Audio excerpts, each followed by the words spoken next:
जय जगन्नाथ दर्शक बंधु श्रोता बंधु समस्त को मोर नमस्कार एवं ए नीति ज्ञान यूट्यूब चैनल को समस्त को हृदयर गभीरतम प्रदेश स्वागत करुछि।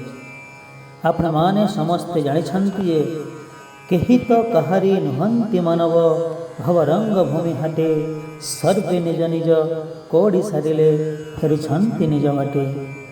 आमे समस्ते जानिछे जे ए दुई दिनिया संसार रे आज न हेले भी काली एही सुंदर धरा पृष्ठरू जीवाक पड़िबो।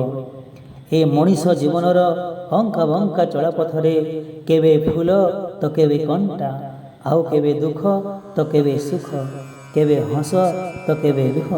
तो ए संसार रूपक कर्म क्षेत्र रे मनीष कर्म करी करी जीवन रे जहाँ चाहिए ताहा परिपूर्ण रूप से निज फलाफल भोग करें। किंतु आजिर यही कलिजुगे मनीष निजर कर्म बल आग को बढ़ीगले तार चारिपार्श्वे अनेक दुर्जन व्यक्ति तथा शत्रु माने तांको अनेक यातना दे थांती। मनीषर से सरल निष्पाप हृदय को बुझी न पारे सब बेले से जीवन को विपदपूर्ण जीवन कर दियंती।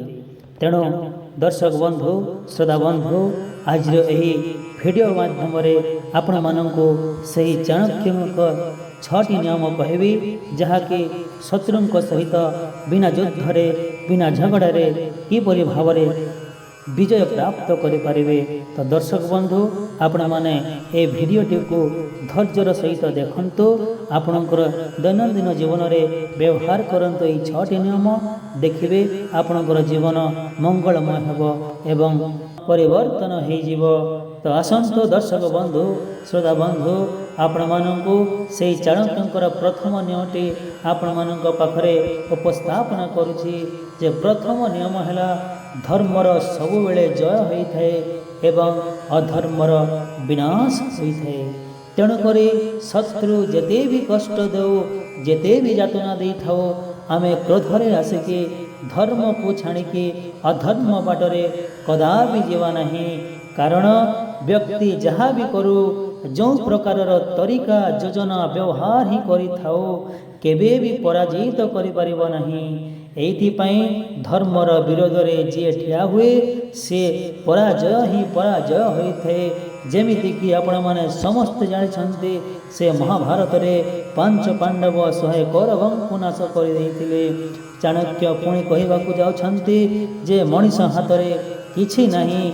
आउ ए संसार रे ए दुनिया रे बहुत लोक अछन्ते भावन्ते मो शत्रु को नाश करदेवी बर्बाद करदेवी सब दिन पाई मो जीवन रे हटई देवी। किंतु आपण माने मने रखंतु जे शत्रु को आमे मारी परिबा नहीं ताको डरे परिबा।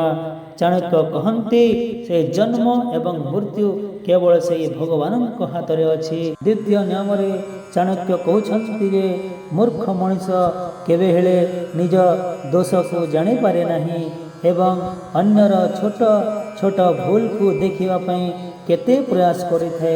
निजको अपराध न भाविकी अन्यर अपराध एवं दोष को खोजुथे। तेणुक आपण माने जेते सफेई देले कि जेते भल कथा कहले भी आपणकर कथा को से सब बेले फुल रे ही परिणत करदेव।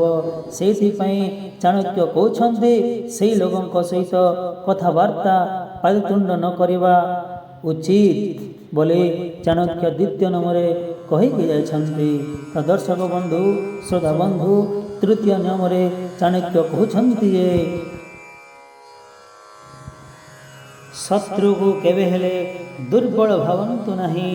निज आख पाखरे चारिपार्श्वे शत्रु घेरिकी अछन्ति ताहेले एही चाणक्य नीति को व्यवहार करंतु।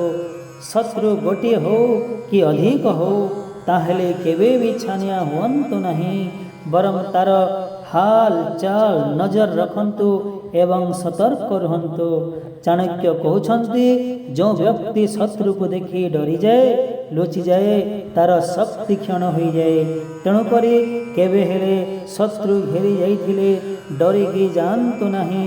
जदि शत्रु निज समकक्ष अटे ताहेले गोटे मुहूर्त रे ताको आमे पराजय करि परिबा। ଆଉ ଶତ୍ରୁ ଯଦି ବଳଶାଳୀ ଅଟେ ତାହେଲେ ତାକୁ ତା ଭଳିଆ ବ୍ୟବହାର କରି ପରାଜୟ କରିପାରିବା ଏବଂ ଶତ୍ରୁର ପୁରା ଜାନକାରୀ ଜାଣିଗଲେ ତାକୁ 100ରୁ 100% ହରାଇ ପାରିବା। କିନ୍ତୁ ଏଇଠି ଆପଣମାନେ ମନେ ରଖନ୍ତୁ ଯେ ପ୍ରଥମେ ନିଜେ ଶତ୍ରୁକୁ ପ୍ରହାର କରନ୍ତୁ ନାହିଁ। ଦର୍ଶକ ବନ୍ଧୁ ଶ୍ରୋତା ବନ୍ଧୁ ଏ ଥିଲା ତୃତୀୟ ନମ୍ବର। ଏବେ ଆପଣମାନଙ୍କୁ ଚତୁର୍ଥ ନିୟମଟି ଜଣେଇବି। ତ ଦର୍ଶକ ବନ୍ଧୁ ମଣିଷ ଜାଣି ଶୁଣିକି ଅପରାଧ କରିଥାଏ, କାରଣ ମଣିଷର ସ୍ୱାଭାବିକ ବୁଦ୍ଧି ଅନୁରୂପ କୌଣସି ବ୍ୟକ୍ତିଙ୍କ ଭୁଲ ଭାବିଲେ ବି ସେହି କାର୍ଯ୍ୟଟିକୁ କରିଥାଏ। ଯେଉଁ ମଣିଷର ଧୈର୍ଯ୍ୟ ସଂଯମ ନଥାଏ ସେ ଏହିଭଳି କାର୍ଯ୍ୟ ସବୁ କରିଥାଏ। ତେଣୁ ସବୁ ମଣିଷ ପ୍ରଥମେ ନିଜକୁ ନିଜେ ସଂଯମ କରନ୍ତୁ ଏବଂ କାହା ଉପରେ କ୍ରୋଧ କରନ୍ତୁ ନାହିଁ। ଯଦି କ୍ରୋଧ କରିବାକୁ ଚାହୁଁଛନ୍ତି ତାହେଲେ ନିଜ କ୍ରୋଧକୁ କ୍ରୋଧ କରନ୍ତୁ, କାରଣ କ୍ରୋଧରେ ମଣିଷର ବିଚାର ଶକ୍ତି ନଷ୍ଟ ହୋଇଯାଇଥାଏ। ତେଣୁ ଚାଣକ୍ୟ କହୁଛନ୍ତି କ୍ରୋଧ କରନ୍ତୁ ନାହିଁ। ଯଦି କ୍ରୋଧକୁ ବିଜୟ କରିପାରିବା ତାହେଲେ ଶତ୍ରୁଙ୍କୁ ମଧ୍ୟ ଆମେ ବିଜୟ ପ୍ରାପ୍ତ କରିପାରିବା। ପଞ୍ଚମରେ କହୁଛନ୍ତି ଚାଣକ୍ୟ ବୁଦ୍ଧିହୀନ ବ୍ୟକ୍ତିଙ୍କ ଠାରୁ ଦୂରେଇ ରୁହନ୍ତୁ। ଯେମିତି କଠିନ ପଥର କେବେହେଲେ ନରମ ହୁଏ ନାହିଁ, ସେହିଭଳି ବୁଦ୍ଧିହୀନ ଦୁର୍ଜନ ଲୋକଙ୍କ ସ୍ୱଭାବ କେବେ ବି ବଦଳି ପାରିବ ନାହିଁ। ତେଣୁ ଯଦି ଆମେ ସେହି ପଥରରେ ମଥା ପିଟିବା ତାହେଲେ ପଥରକୁ କିଛି କ୍ଷତି ଆସିବ ନାହିଁ, ନିଜକୁ କ୍ଷତି ଆସିବ। ତେଣୁ ଦର୍ଶକ ବନ୍ଧୁ ଶ୍ରୋତା ବନ୍ଧୁ ଆମେ ଦୁର୍ଜନ ଏବଂ ବୁଦ୍ଧିହୀନ ଲୋକଙ୍କ ଠାରୁ ଦୂରେଇ ରହନ୍ତୁ। ନିଶ୍ଚିତ ଭାବରେ ଆମର ଏ ଜୀବନ ପରିବର୍ତ୍ତନ ହେବ ଏବଂ ଶତ୍ରୁଙ୍କ ଠାରୁ ବିଜୟ ପ୍ରାପ୍ତ କରିପାରିବା। ଶେଷରେ ଚାଣକ୍ୟ କହୁଛନ୍ତି ଯେ ଯଦି ଶତ୍ରୁ ଉଦଣ୍ଡ ଅଟେ ତାହେଲେ ତାକୁ କଠୋର ଦଣ୍ଡ ଦେଇକି ନିୟନ୍ତ୍ରଣ କରିପାରିବା। ଗୀତାରେ ବି ଶ୍ରୀକୃଷ୍ଣ ଅର୍ଜୁନଙ୍କୁ କହିଛନ୍ତି ଯେ ଯିଏ ଯେଉଁ ପ୍ରକାର ବ୍ୟବହାର କରିବ ତାକୁ ସେହି ପ୍ରକାର ବ୍ୟବହାର କରିକି ବିଜୟ ପ୍ରାପ୍ତ କରିପାରିବା। ତ ଦର୍ଶକ ବନ୍ଧୁ ଶ୍ରୋତା ବନ୍ଧୁ ଆପଣମାନେ ଶୁଣୁଥିଲେ ସେଇ 6ଟି ନିୟମ। ଏହି 6ଟି ନିୟମକୁ ବ୍ୟବହାର କରନ୍ତୁ, ଦେଖିବେ ନିଶ୍ଚିତ ଭାବରେ ଆପଣଙ୍କର ଜୀବନ ପରିବର୍ତ୍ତନ ହୋଇଯିବ। ତ ଦର୍ଶକ ବନ୍ଧୁ ଆଜିର ଏହି ଭିଡ଼ିଓଟି ଯଦି ଆପଣମାନଙ୍କୁ ଭଲ ଲାଗିଥାଏ, ଆପଣମାନେ କିଛି ଶିଖିପାରିଛନ୍ତି ତାହେଲେ ନିଶ୍ଚିତ ଭାବରେ ଲାଇକ୍ କରନ୍ତୁ, କମେଣ୍ଟ କରନ୍ତୁ ଏବଂ ସବସ୍କ୍ରାଇବ୍ କରନ୍ତୁ। ଧନ୍ୟବାଦ, ନମସ୍କାର ରହୁଛି। ଜୟ ଭାରତ, ଜୟ ଓଡ଼ିଶା, ଆମେ ସବୁ ଭାରି ବଢ଼ିଆ।